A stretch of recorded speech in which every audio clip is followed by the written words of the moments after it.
Today I want to take a look at how to report on all the SharePoint framework packages, SPPKG, that you have tenant-wide, both in the central tenant catalog and every site collection catalog.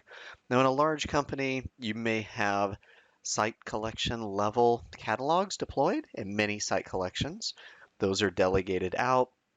The site owners are running web parts for their one site only, not for the company as a whole. But that could get challenging to report on. What site collections have a catalog? What are the contents of those catalogs? Are they synchronized? Do you have a new version on 3 sites and an old version on 7 sites? What does it look like tenant-wide? Microsoft 365 and SharePoint Online don't provide reporting for this. You can navigate to each screen individually. But to get a central report of all site collections and the contents of their app catalog, I've never seen done before. And that's why we're creating this video, because there's a need to report on SharePoint Framework, SPPKG, across the whole tenant, and I don't see it addressed with the SharePoint Admin Center.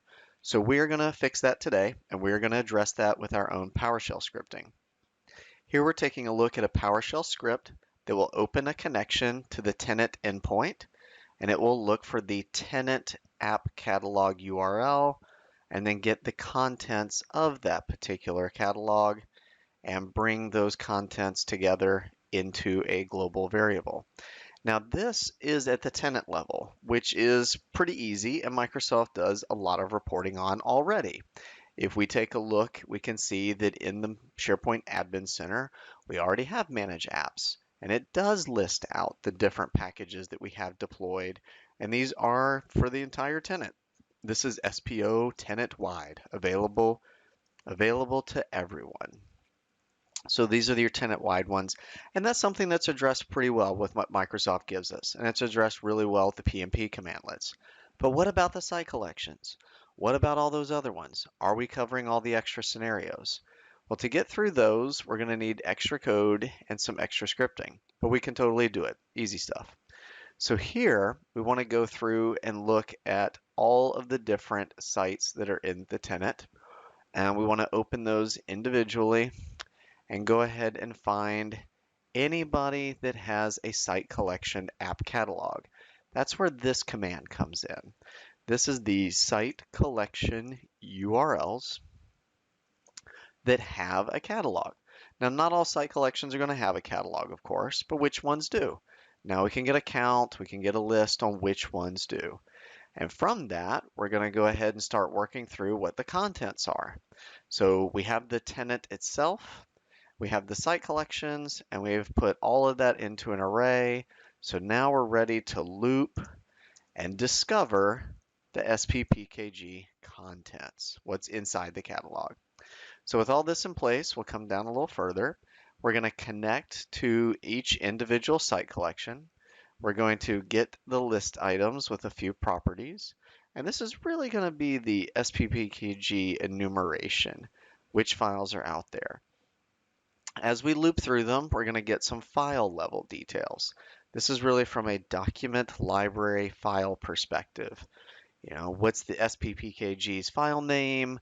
What's the title? Kind of what we see when we go to the catalog itself. Now, if we come down a little further, this is where the fun part happens. We're actually going to get the PNP app. And the app is a little bit different than the file. So we're doing file detail, but we're also doing app detail.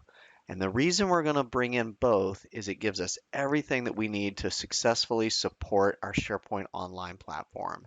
Because with the PNP app level detail, you're going to get extra metadata. And that extra metadata is right here. The extra metadata that we are looking for is going to be the ID number, the catalog version. Is it deployed, true or false, right? Sometimes there are things uploaded that were never deployed. Is it a client-side solution? Most of them are going to say yes, but we want to make sure we know about that. And then what the app catalog version is going to be. That's more of the developer's version. Maybe they have a newer version deployed to 3 site collections, an old version on 7. How do you reconcile that?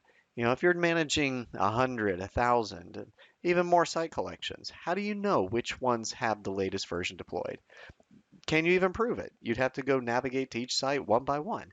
Having a powerful script like this will give a summary report with the fine-tuned detail we need to be successful with our SharePoint framework packages.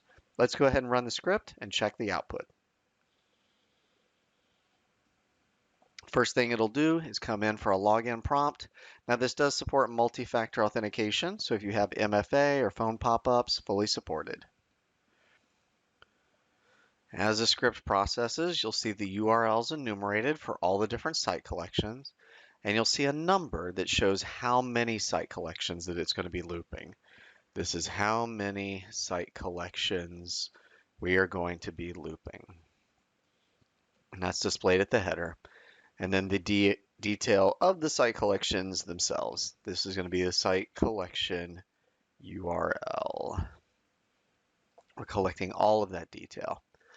And if there's any issues, if things are not deployed, then we'll handle those errors and move forward and report them as best we can with the available data. So with that completed, we get a CSV file. We can open an Excel viewer to see a little more completely. And here we have the URL, the title, the file name, all the different details that we need to be successful as SharePoint Online admins.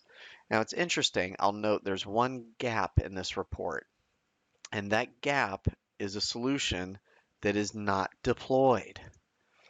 It's not deployed, so we don't know about the ID, we don't have the metadata, we don't have the version. And that's all because it has not been deployed. That's why you'd see a gap in the report.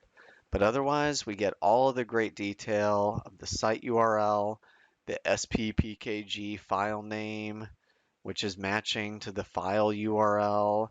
We have the app version, everything you could want to know, all in a single spreadsheet. And in this case, we were working with 15 site collections, but we actually have 45 deployments of SharePoint framework packages. So we're dealing with 45 SPPKGs across 15 site collections, and none of that is visible when you come in here to the SharePoint Admin Center. This makes it look like we have 6. That's what we're getting from the Microsoft tools with the SharePoint Admin Center. But really, we have 15 site collection catalogs that are not visible here. And with that, we have 45 total SharePoint packages to support. So this screen makes it look like we have 6. In reality, we have 45. And having powerful tools to give us that reporting can make us successful as SharePoint admins. Thanks for watching.